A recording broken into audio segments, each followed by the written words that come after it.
Ciao, I'm Andrea, and this is More Than Spaghetti. Do you like pasta fresca? Well, stay tuned because we're making some fresh pasta and topping it with some ragu.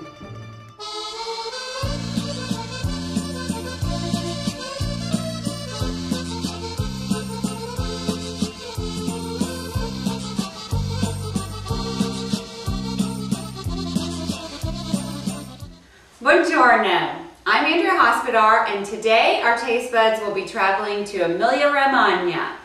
Emilia-Romagna is the area where Bologna is located, and it's just north of Tuscany, and just south of Venice. And the Emilia-Romagna love pasta fresca, fresh pasta.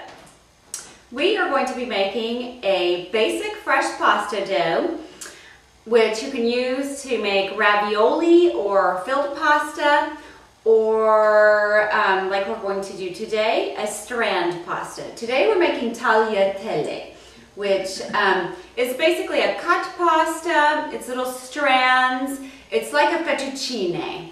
In Italy, they have several different names for the identical shape of pasta, and this is one of those cases. So there are only 2 ingredients that go into this: eggs and flour. That's it. And basically what you want is 100 grams of flour for every egg you put in. And 100 grams of flour is about 3/4 of a cup. So today I'm making a 5-egg pasta. And so that translates into about 3 3/4 cups. I just put in 3 1/2 because you definitely would rather have it too wet than too dry, because when we're kneading it on the cutting board, we can always add some more flour. It's easy to incorporate more flour. Now I find that mixing in the Cuisinart just to incorporate the dough is a good idea. It's a lot easier than trying to do it on the counter, and then I save the kneading to do by hand. So now I have just taken the dough out of the Cuisinart just after it's just incorporated, and then we'll do the rest of the kneading by hand. Let's get up all these little bits here. And depending on the day and the amount of humidity in the air, how big your eggs are exactly, the dough is either going to take more or less flour. So the 3/4 of a cup per egg is just a rough estimate. The dough isn't incredibly sticky, but it's a little bit sticky, so I think we'll just add a little bench flour here. It just kind of gets incorporated into the dough, and you just want to knead it by hand for a little while. Now Emilia-Romagna is really known as the gastronomic capital of Italy, even though the Italians are very loyal to the region where they came from, and they all think that the cuisine at Mama's house is the best. But Emilia-Romagna does have some great food products. It's the area where the prosciutto di Parma and the aceto balsamico, the balsamic vinegar from Modena and Reggio Emilia, and the Parmigiano Reggiano, as Mario Batali would say, the undisputed king of cheeses. All 3 of those ingredients come from Emilia-Romagna. So it is definitely a producer of great products. So this looks about right. Now we are just going to dust this with a little flour and wrap it in some plastic wrap and let it rest for 30 minutes. So what I've done is just cut off a portion of the pasta dough, flattened it out a little bit, and we will start feeding it through this hand crank pasta machine. You start out with the widest setting, and that is 1 on this machine, and we'll just start putting it through.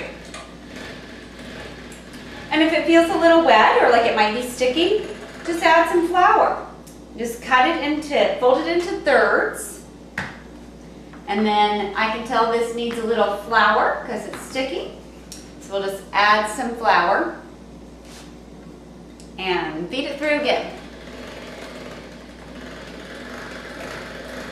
Looks good, and this on the first setting, I think it really helps to knead it more thoroughly, so you want to go through this setting several times, maybe 6 or 7 times. The other settings I just kind of go through twice.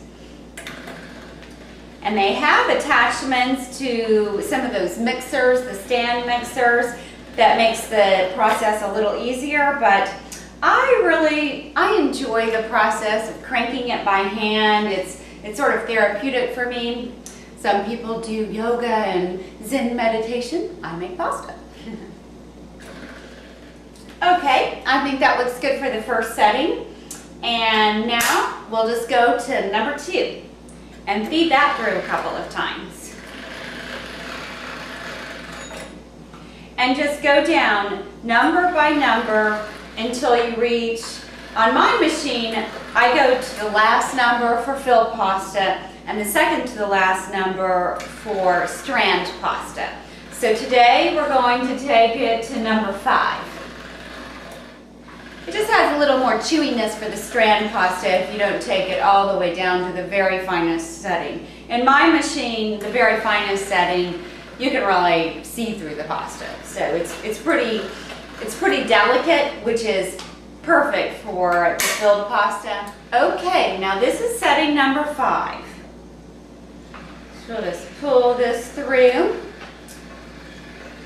And now we want to make our tagliatelle. It's really easy with one of these devices. It makes the size of linguine and one the size of tagliatelle fettuccine, the one we're going to make today. And start rolling it through, and you just want to catch it on the other side, just like this.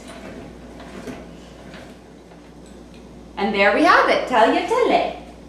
Now what you want to do is just dust it with some flour so they don't stick together. Set it into little bundles, little nests on the cutting board.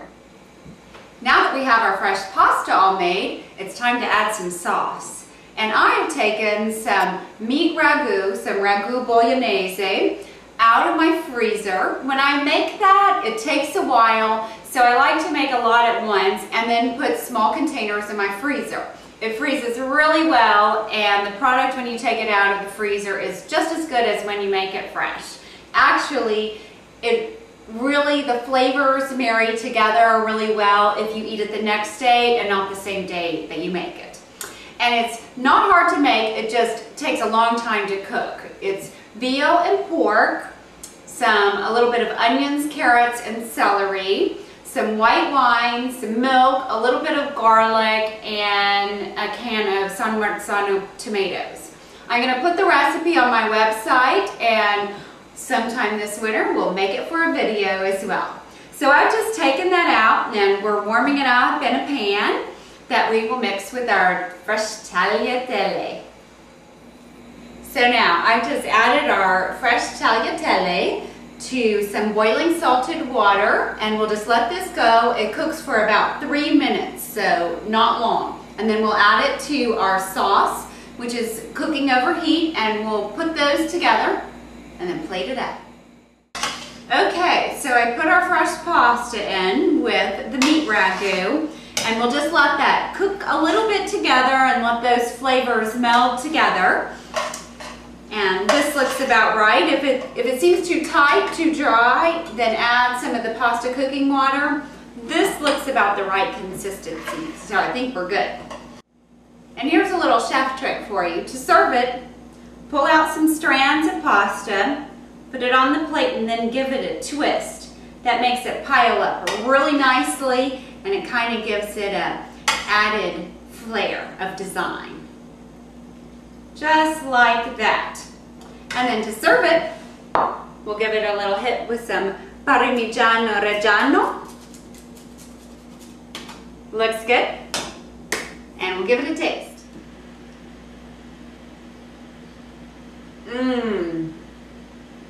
Fantastico. I feel like I'm in Bologna. I hope you'll make this with a little pasta fresca and some ragu bolognese. Join me next time while we're always cooking Nonna style, the style of the Italian grandmother. Ciao for now.